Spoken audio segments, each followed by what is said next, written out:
Now, our situation then is, he is Father Dedza, he's the delegate running the society. We, the general assistants, we remain in position.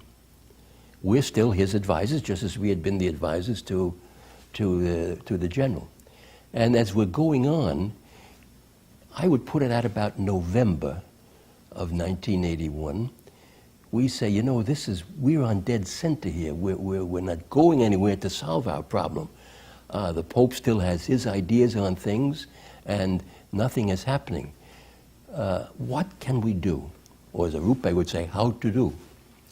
So we said among ourselves, the four of us, the gang of four, the key people here are the provincials. They're the ones who have the say. So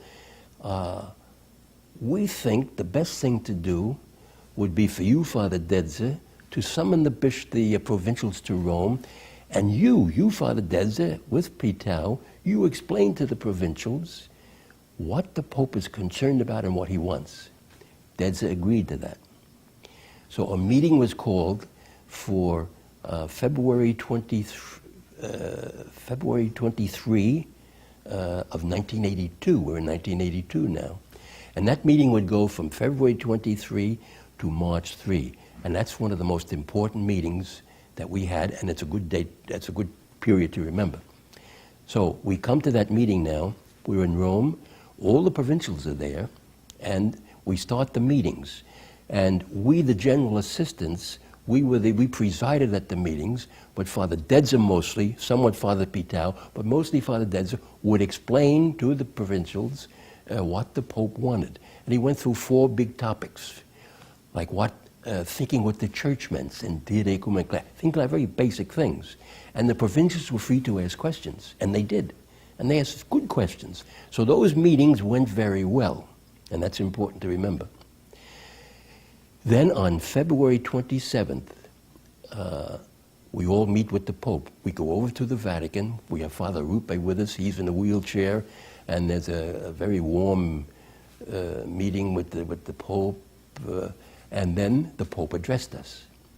Now this address is one of the key addresses in the whole system.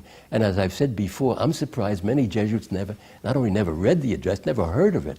So it can be found in the Acta Romana, which many Jesuits never heard of or don't pay attention to either. But also in Rome, we got out a series of brochures that we spread all over the place in different languages, translated it into the vernacular from the Latin.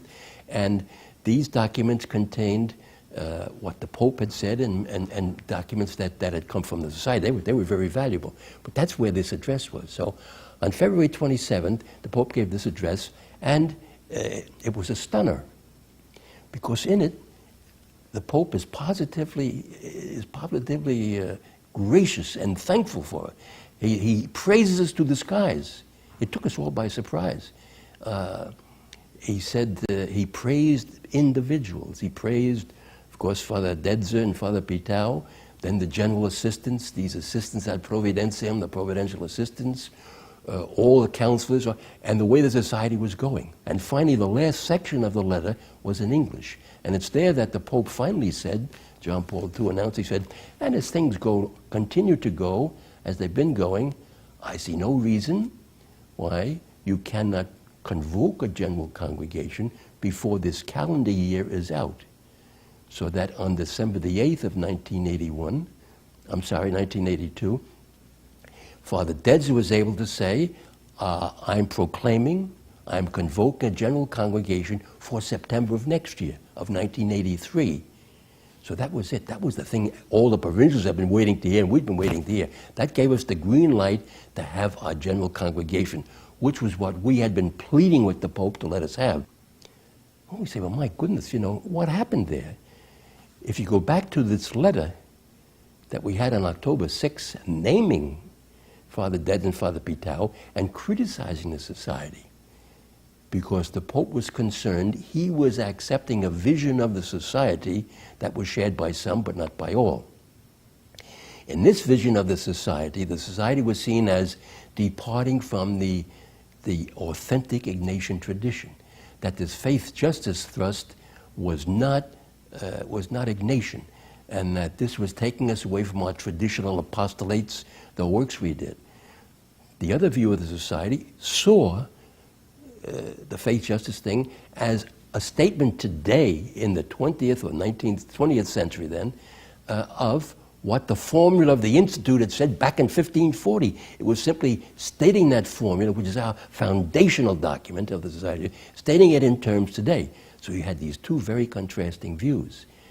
And so what John Paul II did in this talk was he accepted that view that the faith justice thrust was truly Ignatian.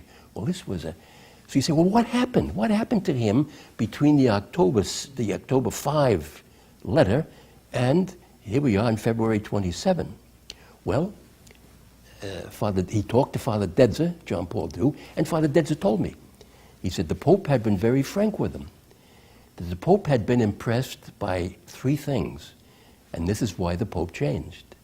He said the first thing was that when he made that announcement, when he made it public, that he had appointed a delegate to run our society with a coadjutor, the society accepted that. The one view said that when that view was made public, there would be open revolution in the Society of Jesus.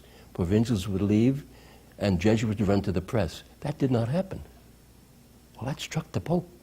He said, they didn't do that at all. They obeyed. And this left a tremendous impression on him. Secondly, he said, when the provincials came to Rome for this meeting, they were tremendous.